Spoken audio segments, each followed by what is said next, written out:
बैठे हुए सभी से कहना चाहता हूँ कि हम सबको जो परिस्थिति आज देश की बन रही है, जिस तरह से हमारा देश आज विश्व के अंदर हर सेक्टर के अंदर ताकत के रूप में उभरा है, चाहे हमारी सैन्य ताकत हो जो अभी ऑपरेशन सिंदूर के द्वारा पूरे विश्व ने देखा है, और जब से ऑपरेशन सिंदूर चला तब से कई देश बहुत चिंतित हो गए हमारी ताकत से, किस तरह से हमें रोकने के लिए, चाहे हमारे आर्थिक प्रतिबंध लगाना हो, चाहे हर तरीके से हमें घेरने की कोशिश कर रहे हैं।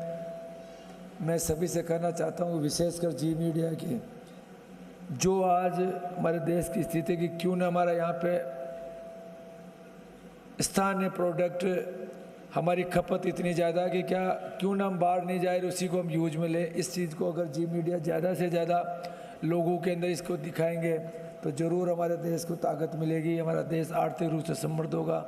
ये सारी चीज़ें, वैसे भी आप हमेशा सच्चाई के लिए जी न्यूज़ का कोई भी जब चैनल चलता है तो हर आदमी को विश्वास होता है कि जी न्यूज़ कहीं ना कहीं सच्चाई हमारे बीच में रख रहे हैं। आगे भी आप इस सच्चाई को, इस लोकतंत्र को मजबूत करने के लिए हमेशा आगे करते रहिए, यही आपको ताकत मिले, ईश्वर आपको खूब मदद करे, जी मीडिया खूब आगे बढ़े और हम सब लोगों को जो भी हमारे अंदर कोई कमी है उसको हमें दिखाते रहे, जिससे हम राजस्थान की जनता का सही से भला कर सकें। आपने इस अच्छे कार्यक्रम ने विशेषकर हमारी वीरांगनाओं के सम्मान में मेरे को भी याद किया, इसके लिए मैं आपके चैनल के आपके सभी अधिकारी को, आशीष जी दवे साहब को, इनको सबको मैं तहे दिल से धन्यवाद देता हूँ। बहुत बहुत धन्यवाद। राम राम साहब। मंत्री जी बहुत बहुत शुक्रिया आपका। और जी हमेशा सच्चाई के साथ यूँ ही खबरें दिखाता रहेगा और आपका भी विश्वास बना हुआ है। ये बताता है कि कितना विश्वास हर किसी को जी पर है, जी मीडिया पर है। अब मैं आभार व्यक्त करूँगी सर, आपके पास आप ज़रूरी काम है लेकिन आपने वक्त निकाला, बहुत बहुत शुक्रिया। मंत्री जी का हम आभार व्यक्त करते हैं। सर आपने वक्त निकाला, तालियों के साथ जो है हम आभार, क्योंकि देखिए बिजी शेड्यूल है और पूरे प्रदेश में बहुत सारी जिम्मेदारियां हैं और इस बीच मंत्री जी ने वक्त निकाला। हम मोमेंटो देकर, शॉल उड़ाकर आपका आभार व्यक्त करते हैं। सर बहुत बहुत शुक्रिया आपका। ज़रूरी काम है इस वजह से अभी मंत्री जी को जाना होगा, लेकिन आपने जितना भी वक्त दिया बहुत बहुत शुक्रिया, क्योंकि है नमन उनको जो हमारे देश की शान है, के लिए बहुत बहुत शुक्रिया। और अब हमारे बीच में कुछ और अतिथि मौजूद हैं, मैं एक बार उनका नाम लेना चाहूँगी और हम आभार व्यक्त करेंगे कि आपने वक्त निकाला। हमारे बीच में प्रशांत जी मौजूद हैं, उनके पास भी कुछ ज़रूरी काम है, उनको भी जाना होगा। हम आपका भी आभार करते हैं सर, आपने वक्त निकाला और इस कार्यक्रम की शोभा आपने बढ़ाई। विधायक जी बहुत बहुत शुक्रिया आपका, इस कार्यक्रम को आपने वक्त दिया और अपने शब्दों से इस कार्यक्रम की शोभा भी बढ़ा दी। बहुत बहुत आभार, तहे दिल से आपका आभार। तो ये देखिए कार्यक्रम जो कि हर साल होता है और जी राजस्थान पर ये कार्यक्रम हम हर साल जी राजस्थान की वर्षगांठ पर करते हैं।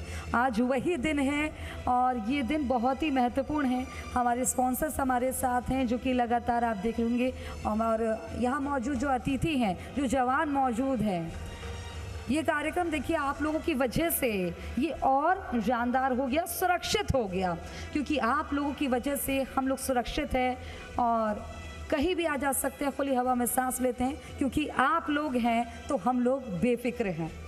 कैसे दुश्मनों को नेस्तनाबूद करते हैं ये हम लोग देखते हैं, तो हमें भी मजबूती मिलती है और बहुत ही शान। और हमारे बीच में कुछ मेहमान मौजूद हैं, उनका भी हम आभार व्यक्त करते हैं कि आपने वक्त निकाला। श्री संजय गांधी जी हैं, वरिष्ठ निजी सचिव, सैनिक कल्याण विभाग राजस्थान, स्वागत है आपका। हमारे बीच में मौजूद हैं असिस्टेंट कमांडेंट भवानी शंकर सिद्धा जी, बहुत बहुत स्वागत है आपका। CRO राजस्थान सेक्टर CRPF हैं आप। और हमारे बीच में मौजूद हैं लेफ्टिनेंट कर्नल निखिल धवन जी, जनसंपर्क अधिकारी रक्षा, स्वागत है आपका। और हम एक बार फिर से उस पल की ओर हम लोग रुख करते हैं जिनके लिए हम इकट्ठे हुए हैं। मैं वीर योद्धा हनुमंत सिंह जी, कि बेटे उत्तम सिंह जी को मैं बुलाऊं, लेकिन उससे पहले हमने एक छोटी सी क्लिप तैयार की है, वो क्लिप दिखाते हैं और उसके बाद हम आपको बुलाते हैं मंच पर। वीर योद्धा हनुमंत सिंह।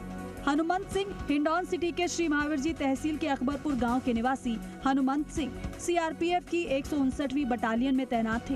बिहार में पोस्टिंग के दौरान 18 अक्टूबर 2012 को नक्सलियों के खिलाफ आयोजित विशेष संयुक्त अभियान में ड्यूटी करते वक्त नक्सलियों द्वारा बिछाई बारूदी सुरंग विस्फोट की चपेट में आ गए और मातृभूमि की सेवा करते हुए वीर गति को प्राप्त हुए। जी राजस्थान वीर योद्धा के अदम्य साहस को नमन करते हुए उनके परिवार के प्रति कृतज्ञता प्रकट करता है।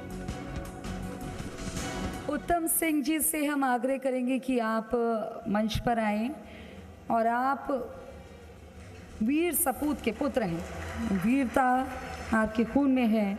वीर योद्धा हनुमंत सिंह जी हिंडौन सिटी के श्री महावीर जी तहसील के अकबरपुर गांव के निवासी हनुमंत सिंह सीआरपीएफ की 159वीं बटालियन में तैनात थे। बिहार में पोस्टिंग के दौरान 18 अक्टूबर 2012 को नक्सलियों के खिलाफ आयोजित विशेष संयुक्त अभियान में ड्यूटी करते वक्त नक्सलियों द्वारा बिछाई बारूदी सुरंग विस्फोट की चपेट में आ गए और मातृभूमि की सेवा करते हुए वीर गति को आप प्राप्त हो गए।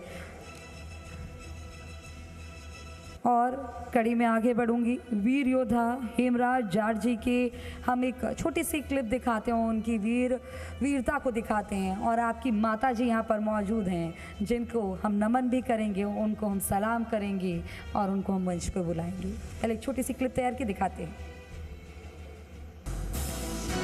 वीर योद्धा हेमराज जाट अजमेर जिले के रूपनगढ़ तहसील के रहने वाले वीर सिपाही शहीद हेमराज जाट भारतीय सेना की 4 ग्रेनेडियर में सिपाही पद पर तैनात थे। महज 20 साल की उम्र में और 27 महीने की सेना नौकरी में जम्मू कश्मीर के पुंछ सेक्टर में 1 सितंबर 2019 को एलओसी पर आतंकवादियों से लोहा लेते हुए मातृभूमि की रक्षा करते हुए वीर गति को प्राप्त हुए। जी राजस्थान वीर योद्धा के अदम्य साहस को नमन करते हुए उनके परिवार के प्रति कृतज्ञता प्रकट करता है। वीर योद्धा हेमराज जाट जी की माता जी से मैं आग्रह करूंगी कि आप मंच पर आएं और सहज सम्मान आपको हम मंच पर आमंत्रित करते हैं। आप एक वीर सपूत की मां हैं।